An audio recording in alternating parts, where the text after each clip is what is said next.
আসসালামু আলাইকুম।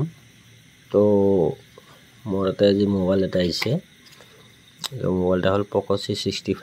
একচুয়ালি এটা প্রবলেম আছিল ডেট। তো মই গোটাইখানি চেক কৰিছিলোঁ। তো ফাইনেল চেক কৰাৰ পিছত গম পালোঁ ইয়াৰ চিপুটো বেয়া আছিল, নতুন চিপু লগোৱা হৈছে।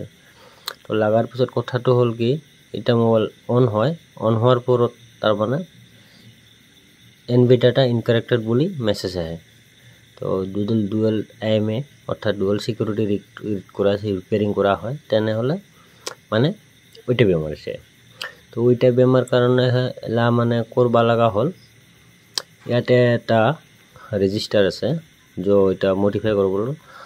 তো এই রেজিস্টারটা উঠাই কেনে ইয়াতে মানে মই এটা লাগাম 100K ohmsৰ ৰেজিস্টাৰ। তো 100K ohmsৰ রেজিস্টার লগালে যেটো আমার মানে প্রবলেম দেখা দিছে এনবি ডাটা ইনকারেক্টেড, তো এটা প্রবলেম সলভ হবো আর কি।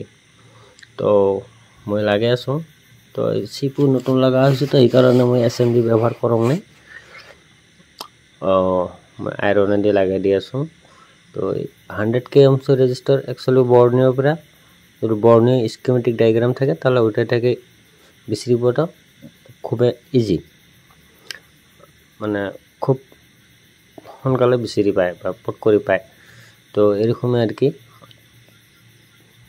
তোমারও যদি বা কাবার যদি এনেকা প্রবলেম হয় তেনেহলে এনবি ডাটা ইনকারেক্টেড আহিলে এই রেজিস্টারটা উঠাই কেনে ইয়াতে 100 কিলো ohmsৰ একটা রেজিস্টার লাগাই দিলে প্রবলেমটা সলভ হইব, অর্থাৎ সলভ হয়ে যাব।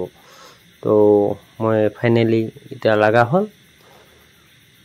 এবার বোর্ডখান অল্প ক্লিন মানে সাফা করে লওয়ার পরে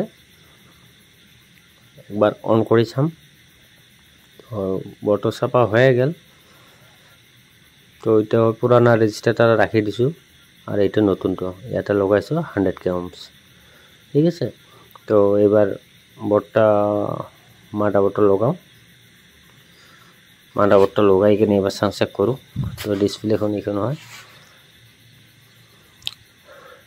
তো সিপিইউ বা ইএমএমসি চেঞ্জ করলে মানে এইটো প্রবলেম আহে। তো মোবাইলটা অন করো, চাও। আর যদি ভিডিওটা ভাল লাগে তাহলে একটা লাইক করে দিব, একটা শেয়ার করে দিব, আর একটা ভাল কমেন্ট করে দিব এটা। তো আর এই সিস্টেম এইটো আছে, এনবি ডাটা ইনকারেক্টেড আছে। তো এবার আমি কি কৰিম, ইয়াতে ওয়েব ডাটা মাৰবা লাগব, কিন্তু ডাটা আমি বাঁচাব নোৱাৰিম। তো এবার ওয়েব ডাটা মারিম। ওয়েব ডাটা মারিলে মারার পাছত এটি এইবার ওয়েব ডাটা কনফার্ম হয়ে যাব। ওকে, তো কনফার্ম ওয়েব ডাটা হল। এবার আরো পাওয়ার বটন টিপা লাগব, এবার রিবুট হব মোবাইলটো।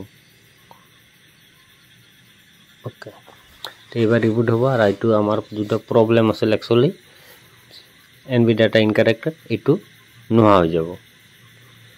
তো আপোনালোকৰো যদি এনেকৈ কোনোবাৰ হয় বা কোনোবাই যদি চিপু চেঞ্জ কৰি ফাঁচি যায় তেনেহলে এইটো বেমাৰত এইটো রেজিস্টার লগালে প্রবলেম সলভ হব।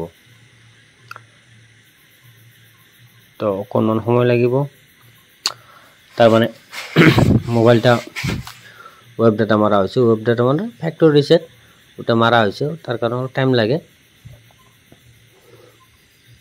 তো অলপমান ধৈর্য ধৰি মানে ভিডিওটা চাওক, অলপমান ওয়েট কৰক।